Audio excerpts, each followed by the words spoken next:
Hey, what's up everybody? This is Osaberg501 and today I wanted to go over the potential itemization changes and additions we could see in the future of Diablo 4. But first, I want to take you on a little trip back to when Diablo 4 was originally revealed because the game has been trimmed down quite a bit on the itemization and gearing side. So first off, for the actual rarities of gear that were originally being said to be in the game, we had normal, magic, rare, legendary, and all of those we still have. But with legendary, we had set items. Those were supposed to be in the same tier. Legendary items were supposed to be slightly better than set items, but set items would obviously have that set bonus. Then there was also ancient items, which would be white, and mythic items, which would be red. Now, this was the original slate of gear rarity we would have in the game, and this has changed pretty heavily. So as of right now, we're only going to have normal, magic, rare, legendary, and unique. And the ancient and mythic items have said to be removed or put into other items because they added uniques, and they redid the legendary system, which turned into the legendary system we have now, where you can take powers off legendaries and put them on other items.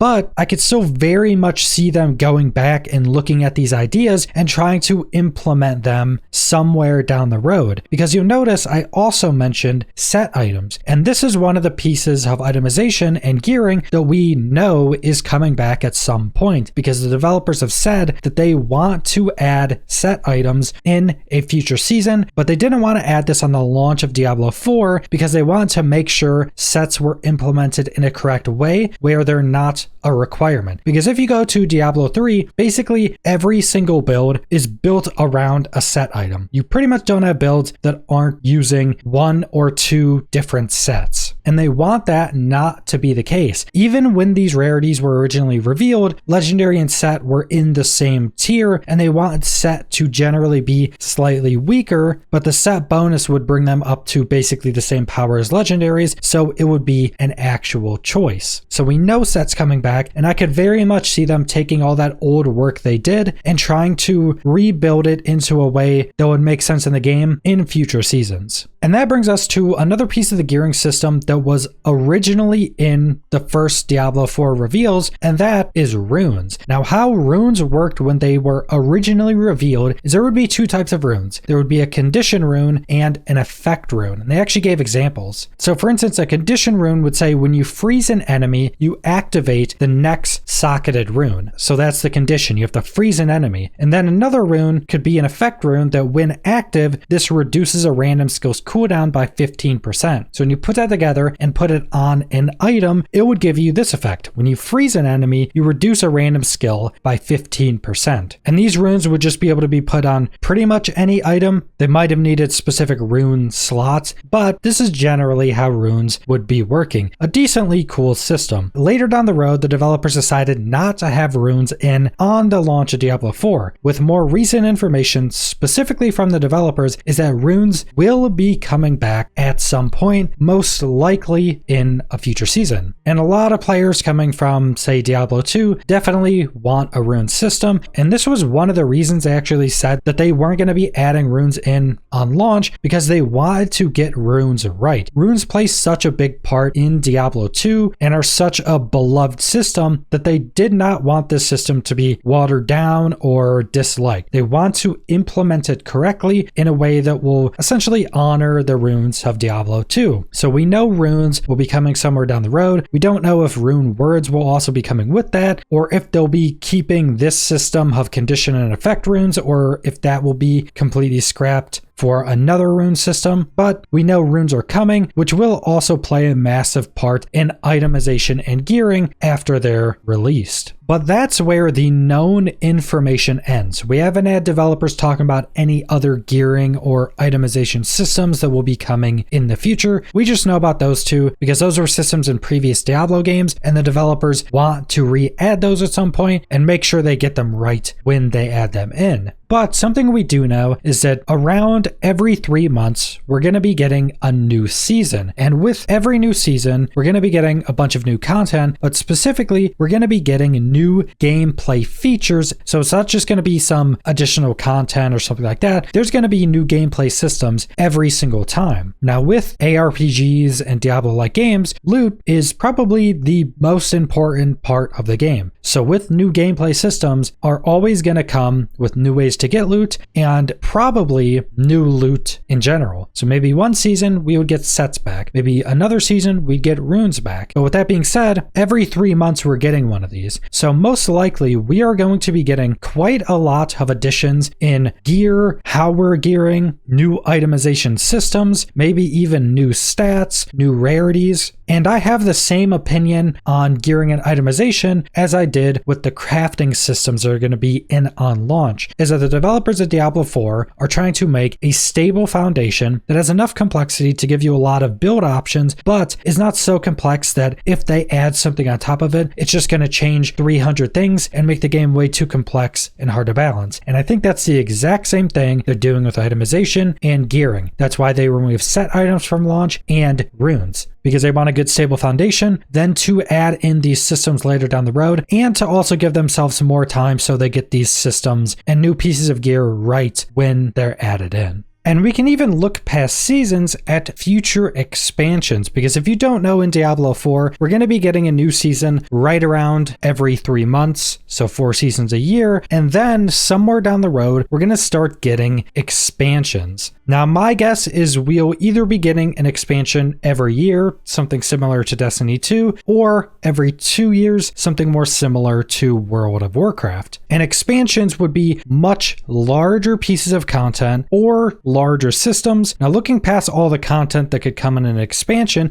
this is where we would be getting the biggest changes to gearing or itemization, because they could also use these expansions as almost a soft reset. They could heavily change up the balance of the game. They could add tons of new items. They could add full new systems that add in new pieces of gearing or new crafting systems, and generally just change up a large section of the game with these bigger expansions. And if I would have to guess, this is where we're going to see the biggest changes and additions to this part of the game. Because in seasons, they're most likely going to want to pack in as much content and gameplay specific features as they possibly can to keep the content rolling and keep giving players something new to do. But with expansions, they get a lot more development time to flesh out these big gearing changes or additions, allowing them to add a lot of content and these big changes to gearing. So if you're someone that likes much more complex ARPGs, maybe you're a Path of Exile player, I think the game will continue to get more complex and give us more build options and more options when gearing. And you also have to keep in mind, this is the launch of Diablo 4. A lot of these other ARPGs, such as Path of Exile, have had close to a decade to layer systems on top of each other, which creates the massive complex systems that give you almost infinite options. And while Diablo 4 is going to be much more simplified when compared to that on launch, I think it will continue to build up and layer those systems on top of each other as we go through the seasons and then get new expansions. But that's all I want to go over. So subscribe if you want to see more Diablo 4 or other videos. Leave a like if you liked the video. Leave a comment down below what you guys think about the potential future for itemization, and thanks for watching.